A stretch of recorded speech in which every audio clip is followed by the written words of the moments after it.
You have been this way since you were 5 years old.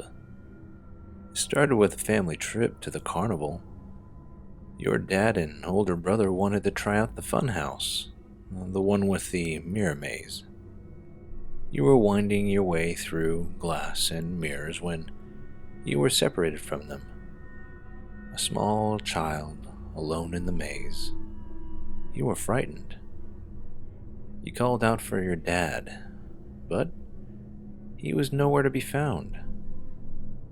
You panicked, scrambled through the maze, bumping into glass panels and jumping at the sight of yourself in the many distorted reflections surrounding you. Suddenly, you saw sunlight ahead. Sprinting as fast as a 5-year-old could go, you headed towards it. Turning a corner, you slammed your face into yourself, another mirror. You fell to the ground, pain vibrating through your head as the distorted mirror swam before your eyes. Something warm and wet cascaded down your face. That's when you saw it.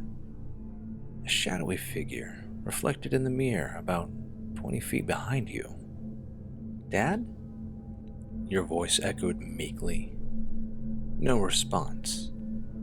The figure moved closer to you, winding back and forth, a slithering pendulum. You spun around to find nothing but an empty corridor. Your head throbbed as you stumbled to your feet, and you leaned back against the cool glass. Turning to examine your head in the mirror, you were met by a gruesome sight. At your shoulder was a horrible face, long, gray, and wrinkled, with a dark mouth and sockets where eyes should be. The black lips parted, and it soon raised a spindly hand. It screamed. You don't remember how you made it out. All you know is that to this day, the sight of a mirror and anything reflected in it sends terrible tremors rattling through your bones like the rattle of that creature's breath. Some people say, "I'm not afraid of the dark, I'm afraid of what's in it."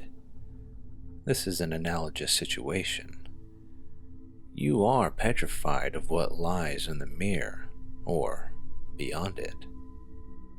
What if something comes through the mirror? What if you see something you don't want to see? And of course, what if the creature from your past reappears? You've attended therapy for 16 years. Not that it does any good. The doctor believes when you hit your head in the funhouse, you sustained an injury that caused hallucinations and paranoia. He calls it psychotic disorder due to traumatic brain injury. He gives you pills and mental exercise, but to no avail. Living with your parents is torture. Every room seems to hold a reflective surface of some sort. Despite your pleas to discard the mirrors, your parents don't seem to understand or care. Your brothers have long since moved out, and you decide it's time to do so too. You want a place of your own, a place with no mirrors. You've been searching for a house for nearly 3 months, when you strike gold. For $500 rent a month, the 2-story house in the next town over is yours. You call the landlord and schedule a walkthrough. You wait in eagerness. The day arrives to check out the house.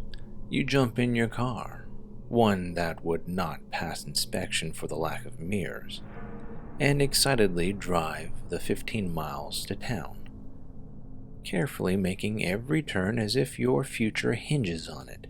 You finally reach your destination. A brick house at the end of the street, ivy grown up the walls, reaching for the windows that gleam in the front. It's beautiful. The landlord is an elderly man named Frank, who is so short you almost worry about stepping on him. He pulls a set of tarnished keys from his pocket of his painter's overall and unlocks the front door. Frank walks you through the downstairs first. The kitchen is small but comes with a fridge, and the living room is comfortable, and the bathroom is recently renovated.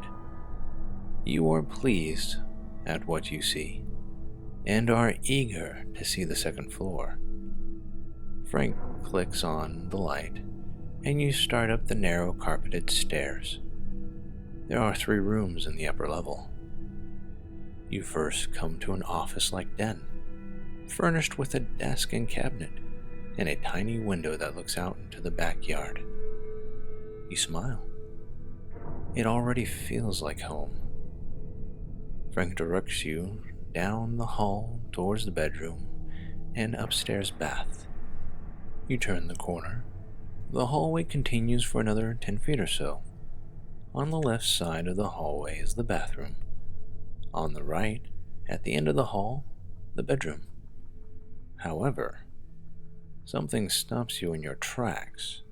At the very end of the hallway, bolted to the back wall, is a floor-length mirror that reaches all the way to the ceiling. You freeze as the hairs on the back of your neck stand at attention. You can't breathe. You just stare into your own frightened eyes. All you hear is your heartbeat punching your eardrums. Everything all right? Frank's voice penetrates into your consciousness, snapping your eyes away from the mirror. You face him. Should you tell him about your phobia, your falter? His concerned face stares back at yours. Yes, sir. Everything's fine. Can I see the bedroom? As you pass the bedroom, you're relieved to see it has no mirror. Perhaps that's why the dreadful object is in the hallway. Following Frank into the bedroom, you pass the mirror, and a shiver runs through your entire being. You don't remember touring the bedroom at all. It is as if the mirror had grabbed your mind and won't let go. Before you realize it, you're back outside and Frank has the lease. Now is the time to bring up the issue with the mirror. It's no sweat. You're sure it will be no problem. Frank? I was wondering. The mirror upstairs. Could it be removed? Frank frowns. What's wrong with the mirror? You hesitate. Well, it's not going to get fixed if you don't say something, you think. You take a deep breath and explain everything. There is a pause. Frank scratches his head. Well, the mirror has been there a long time, almost since the house has been standing. I'd be nervous about taking it out. Might damage the wall. I mean, can't you just ignore it or something? You don't understand. The whole reason I need to move is to get away from this. Is there anything you can do? He looks at you questioningly. He wipes his nose. Well, I can have someone come over and assess the situation sometime later this week. You know that means no. You are devastated, but there is no way you can go through with this. You thank Frank for his time, but tell him that you cannot rent the house. Frank seems crestfallen, but you shake his hand and head home. You don't sleep that night. You were conflicted. Such a perfect, beautiful home spoiled by one mirror. You tell yourself that something else will pop up, but you can't get the opportunity off your mind. For 2 weeks, you get very little sleep, obsessing over it. You toss and turn until sunlight peeks through your blinds. You wake up one day knowing you have to go back.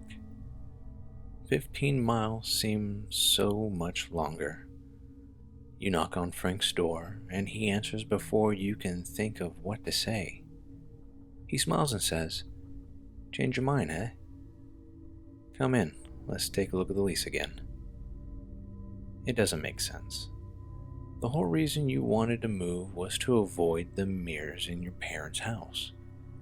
And the one mirror in the house made you drive away in frustration 2 weeks ago. Yet, something pulls you back. Maybe it's the taste of freedom. Maybe you're ready to face your fear. Or maybe you're just desperate for a change. Whatever it is, you sign the lease and add the new key to your keyring. Now your car key won't be so lonely. Moving in takes no time at all. After all, you only own 1 bedroom worth of belongings. After 2 trips between houses, you have everything you need. With Frank's help, it only takes you about 3 hours to unpack. But by the end of it all, you're exhausted. You check your watch. It's 10:30. The house is silent. You smile knowing you can stay up and drink beer all night if you want. But a yawn interrupts your thoughts and you know it's time for bed. Suddenly, paranoia sets in. In order for sleep, you need to get to the bedroom. In order to get to the bedroom, you have to pass the mirror. You look around your mattress amidst boxes and crates. With a shudder, you realize Frank brought the mattress upstairs. You have no choice. You must try to calm yourself with a deep breath. You're an adult now. There is nothing in the mirror that can hurt you. You turn and slowly make your way up the stairs.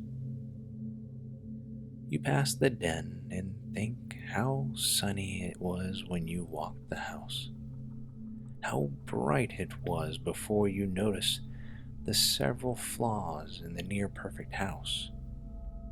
You crept down the hall, towards the corner where you saw it. You stopped and readied yourself. This is the first time since therapy that you've willingly faced a mirror. You peek around the corner. The mirror emits an eerie glow of moonlight pouring into the bedroom window. Momentarily, you are rooted to the spot. You can barely see your head in the mirror, so you make yourself inch forward.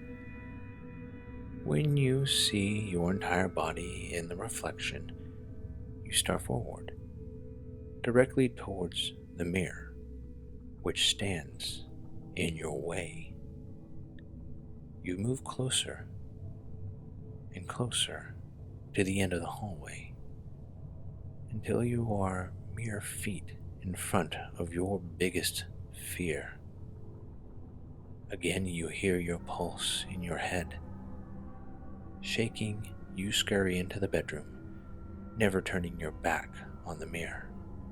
You almost trip over the mattress. You turn to find that Frank has done you the favor of making the bed for you. Body trembling with adrenaline, you do what your therapist always suggested. Deep breaths through the nose and out your mouth. You crawl into bed without brushing your teeth. There's no way you're walking past that mirror again tonight. Clutching your pillow tightly, you squeeze your eyes shut and pray for solid sleep. You wake up before you even realize you fell asleep, but it's still dark. You press the light on your watch. 2:15 a.m. You stare up at the unfamiliar ceiling and come to the unfortunate conclusion that you have to go to the bathroom. Badly.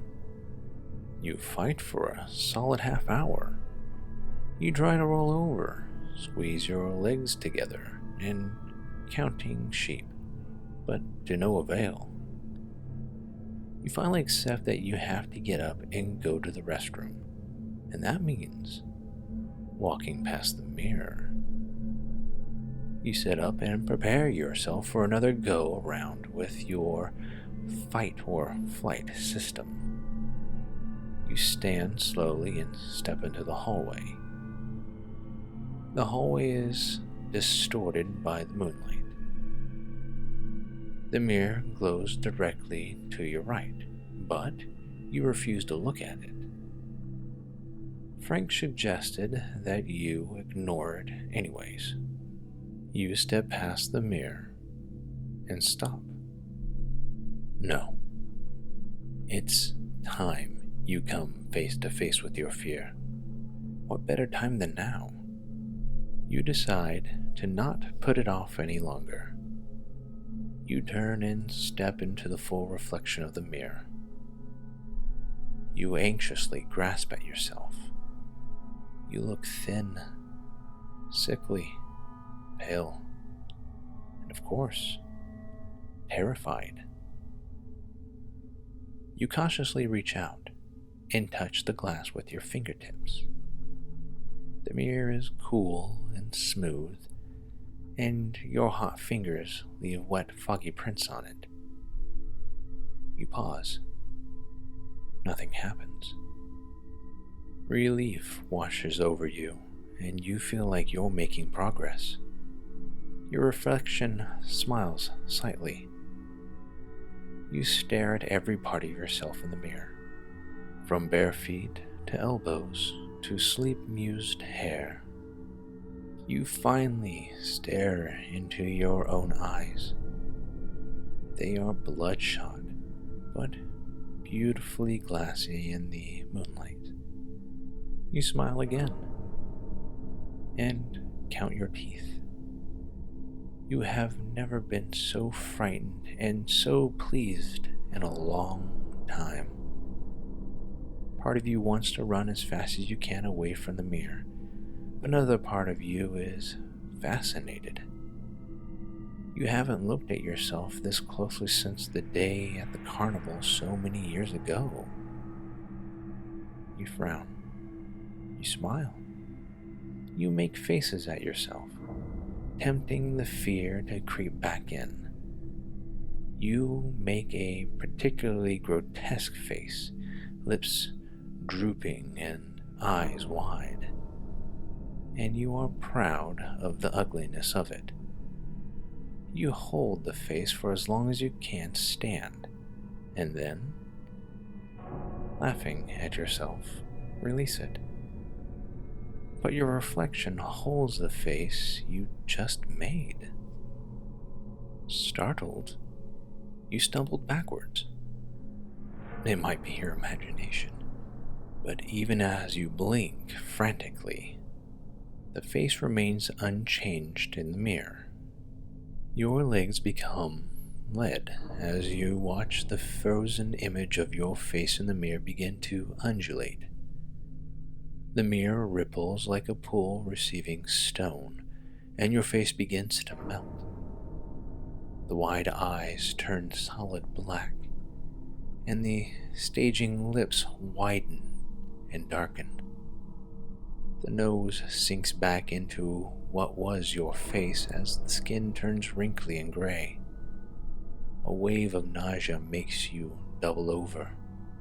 Before you stares the creature from your past. You run into the bedroom and vomit in the sink. You retch until there is nothing left to throw up. You spit and wipe your mouth. You must be dreaming. You squeeze your eyes shut, hoping to wake up from this nightmare. Straightening up, eyes met your own eyes. You were staring straight into a mirror, one that wasn't there before tonight. And in the reflection, you see the creature staring at you from the hallway mirror. With a bony hand, it grips the frame and pulls itself out of the rippling surface, slithering through onto the carpet. Adrenaline races through you. You wheel around, but nothing is there. You pause. Maybe it is all a dream. Then you feel something warm dripping down your face. You touch your hand to your forehead. It is covered in blood. Blood is pouring from every pore of your face. Panicking, you spin to face the bathroom mirror. The creature is at your shoulder again, just as it was so long ago. It raises its hand once more. You turn your back on the bathroom mirror, but this time, the monster does not vanish. It stands before you, inches away. It grabs your bloody face and with a scream, presses your face against the icy mirror, which ripples and dissolves. The last thing you see is an endless black abyss.